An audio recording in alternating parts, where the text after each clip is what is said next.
శ్రీకాకుళం ప్రజా అభ్యున్నతి సంక్షేమ కార్యక్రమాలు అభివృద్ధి పేద బడుగు బలహీన వర్గాల వారికి ఉన్నత స్థానాన్ని తీసుకువెళ్లే ఘనత తెలుగుదేశం పార్టీని స్థాపించి తెలుగువారి గొప్పతనం చాటి చెప్పే గొప్ప నాయకుడు నందమూరి తారక రామారావు అనే రాష్ట్ర వ్యవసాయ శాఖ మంత్రి కింజరాపు అచ్చెన్నాయుడు ఉన్నారు. తెలుగుదేశం పార్టీ వ్యవస్థాపక దినోత్సవం సందర్భంగా 7 రోడ్ల కూడలి వద్ద ఎన్టీఆర్ విగ్రహానికి పూలమాలలు వేసి నివాళులర్పించారు. కార్యక్రమంలో అందవరపు జయంతి, మాదరపు వెంకటేష్ చౌదరి, బాబ్జీ నాయకులు కార్యకర్తలు పాల్గొన్నారు.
సాధ్యమైనంత వరకు మేము పరిష్కరిస్తాం.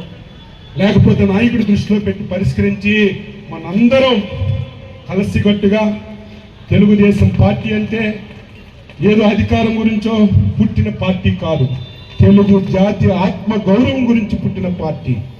అదే మన నాయకుడు ఎన్టీ రామారావు ఆత్మగౌరవం అంటే మన నాయకుడు ఆత్మవిశ్వాసం. ఏదో ఆఫీసులో 4 మూడల మధ్యన పెట్టుకోకుంటే ఎన్టీ రామారావు పాదాన్ని సంతన 44వ ఆవిర్భావ దినోత్సవాలు జరుపుకుందామని ఎమ్మెల్యే గారికి పార్టీ అధ్యక్షుడికి చెప్తే బ్రహ్మాండంగా ఏర్పాటు చేశారు. ఎమ్మెల్యే గారికి, అధ్యక్షుడికి, టౌన్లో ఉన్నటువంటి నాయకులకి, కార్యకర్తలందరికీ పేరు పేరున మనస్ఫూర్తిగా ఈరోజు భూములన్నీ అందుబాటులో ఉన్నాయి. నేను చంద్రబాబు నాయుడు గారి దృష్టిలో పెట్టి ఈ జిల్లా చరిత్రలో నిలిచిపోయే విధంగా ఒక మంచి పరిశ్రమ తెచ్చి ఈ జిల్లాని ముందుకు తీసుకెళ్లాలని చెప్పి ప్రయత్నం చేస్తున్నాం. దానికి మనందరం కూడా సహకరించాలని ఈ సందర్భంగా తెలియజేస్తూ, కార్యకర్తలారా నిరంతరం అందుబాటులో ఉంటాం. అందులో శ్రీకాకుళం గుండు శంకర్ 24 గంటలు మీ మధ్యనే ఉంటున్నాడు. కష్టం వచ్చినా సుఖం వచ్చినా మీకు అండగా ఉంటున్నాడు. ఉండనే కాదు, శ్రీకాకుళం జిల్లా హెడ్ క్వార్టర్ అని అన్ని విధాలా అభివృద్ధి చేసి పదవులు వస్తాయి పోతాయి. పలానా ఎమ్మెల్యే నాయకత్వంలో శ్రీకాకుళం పట్టణం నియోజకవర్గం అభివృద్ధి జరిగిందని 10 మంది చెప్పుకునే విధంగా చెయ్యాలని తాపత్రయపడుతున్నాడు. ఆయనకు మనందరం కూడా సహకరించాలి. నేను సంపూర్ణంగా సహకరిస్తాను. 9 మాసాల్లో కొంత మార్పు తీసుకొచ్చాం. ఈ మధ్యన ఎలక్షన్ కోడ్ వచ్చింది, నేను కూడా రాలేకపోయాను హెడ్ క్వార్టర్. తర్వాత అసెంబ్లీ సమావేశాలు వచ్చాయి. మళ్ళీ శ్రీకాకుళం హెడ్ క్వార్టర్ మీద ప్రధానంగా దృష్టి పెడతాను.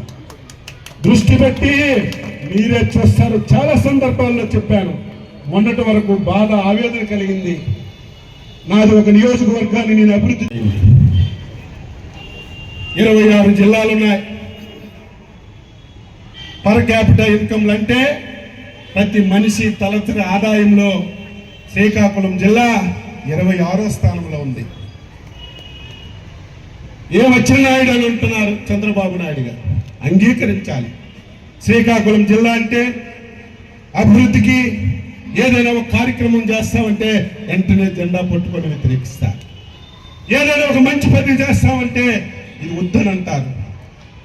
ఈరోజు మన జిల్లా ప్రజలు మన జిల్లాల్లో పనిచేయడానికి ఉత్సాహం చూపరు. కానీ ఎక్కడికో వెళ్ళి రోజుకి 20 గంటలు పనిచేసే కష్టపడినటువంటి ప్రజలున్నటువంటి జిల్లా. నేను ఈ సందర్భంగా శ్రీకాకుళం జిల్లాలో అన్ని రాజకీయ పార్టీలకి, ప్రతి ఒక్క పౌరుడికి కోరుతున్నాను, అభివృద్ధికి సహకరించండి. 2024-29 ఈ జిల్లాకి ఒక సువర్ణ అవకాశంగా తీసుకొని మీ అందరి సహకారంతో చంద్రబాబు నాయుడు గారు, లోకేష్ సహాయంతో ఈ జిల్లాని అన్ని విధాల అభివృద్ధి చేయాలని. అభివృద్ధి జరుగుతుంది, కానీ పెరకాకుండా పెరగాలి.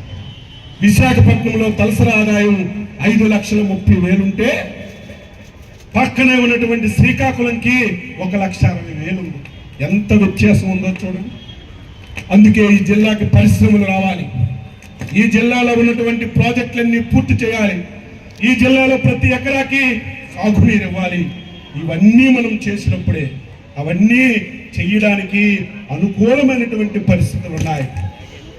భోగాపురంలో ఎయిర్పోర్ట్ వస్తుంది, వాళ్ళని ఒక ఆలోచనతో ప్రజలు మనకి ఈ అధికారాన్ని ఇచ్చారు.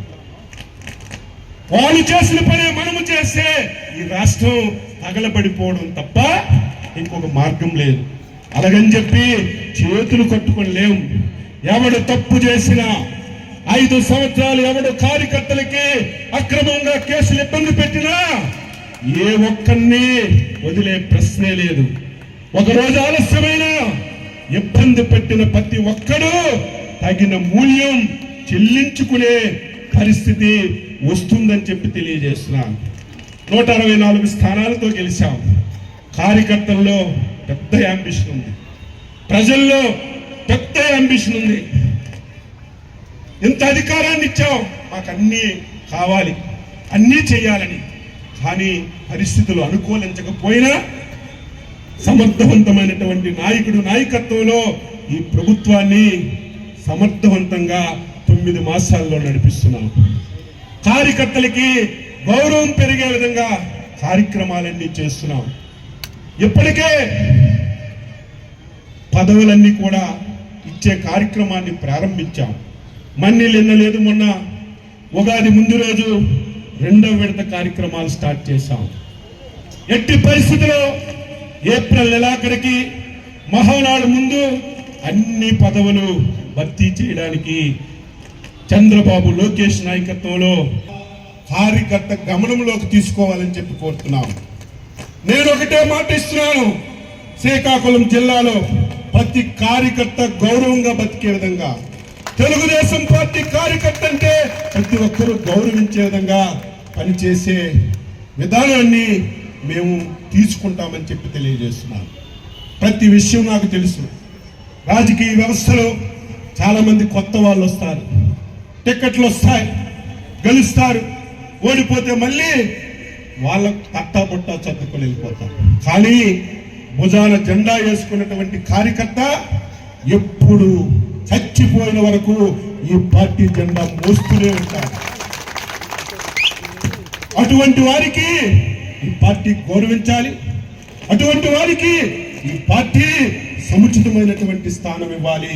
అదే నిర్ణయం మన నాయకుడు చంద్రబాబు నాయుడు, లోకేష్ గారు పదే ప్రతి దగ్గర చెప్పడమే కాకుండా ఏదో అయారంలో రాలేని పరిస్థితి, ఖాళీ లేక, అలాగే స్టేజ్ పైన చాలా బాగా మాట్లాడి పార్టీ కోసం ఎంతో శ్రమించినటువంటి సీనియర్ నాయకులు కూడా ఉన్నారు.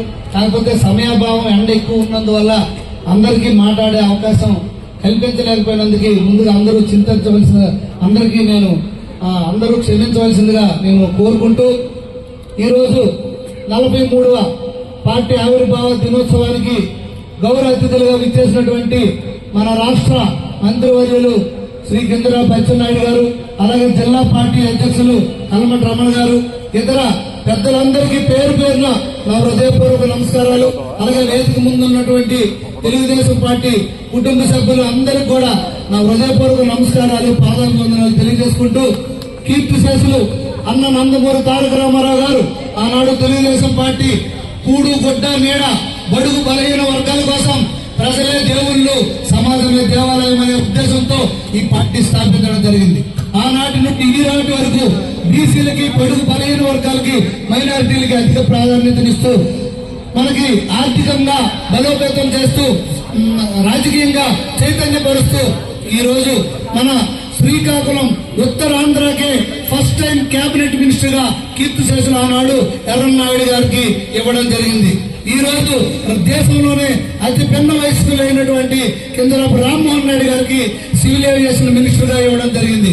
అలాగే మన దినోత్సవానికి గౌరవ అతిథులుగా విచ్చేసినటువంటి మన రాష్ట్ర మంత్రివర్యులు శ్రీ కింజరాపు అచ్చెన్నాయుడు గారు, అలాగే జిల్లా పార్టీ అధ్యక్షులు కల్మటి రమణ గారు, ఇతర పెద్దలందరికీ పేరు పేరున నా హృదయపూర్వక నమస్కారాలు. అలాగే వేదిక ముందు ఉన్నటువంటి నందమూరి తారక రామారావు గారు ఆనాడు తెలుగుదేశం పార్టీ కూడు గుడ్డ నీడ బడుగు బలహీన వర్గాల కోసం ప్రజలే దేవుళ్ళు సమాజమే దేవాలయం అనే ఉద్దేశంతో ఈ పార్టీ స్థాపించడం జరిగింది. ఆనాటి నుండి రాజకీయంగా చైతన్యపరుస్తూ ఈరోజు మన శ్రీకాకుళం ఉత్తరాంధ్రకే ఫస్ట్ టైం కేబినెట్ మినిస్టర్ గా కీర్తిశేషులు ఆనాడు ఎర్రన్నాయుడు గారికి ఇవ్వడం జరిగింది.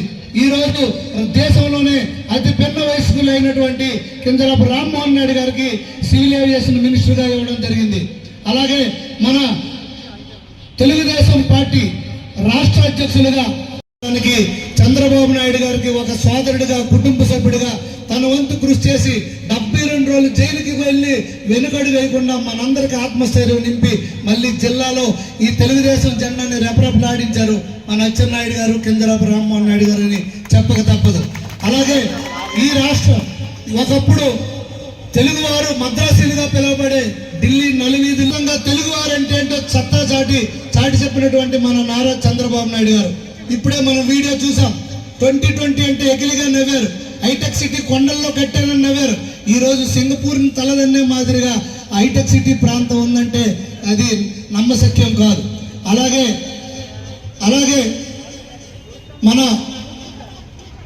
ఈరోజు ప్రతి ఇంటికి ఒక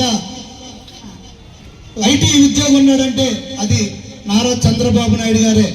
అలాగే సుదీర్ఘమైన ఆయన 70 ఏళ్ల పైచిలకు రాజారంలో వెళ్ళిపోయినప్పటికీ ఎంతో బాధ్యతగా రాష్ట్రాన్ని ముందుకు తీసుకెళ్తూ, అలాగే తన వంతు బాధ్యతగా ఈ పార్టీని బలోపేతం చేస్తే, అలాగే సుదీర్ఘ పాదయాత్ర 3000 పైచిలకు పాదయాత్ర చేసి నేను కూడా నా బాధ్యతగా ఈ పార్టీని బలోపేతం చేద్దామనే ఉద్దేశంతో లోకేష్ అన్న గారు సుదీర్ఘ పాదయాత్ర చేసి కుల వృత్తుల్ని, బడుగు బలహీన వర్గాల్ని, అలాగే మైనారిటీ వర్గాల్ని, స్టూడెంట్స్ ని, నిరుద్యోగుల్ని, కార్మికుల్ని అందరినీ కలిసి మనందరి కష్టకాలని విని సూపర్ 6 కార్యక్రమం పెట్టారు. అలాగే మనకి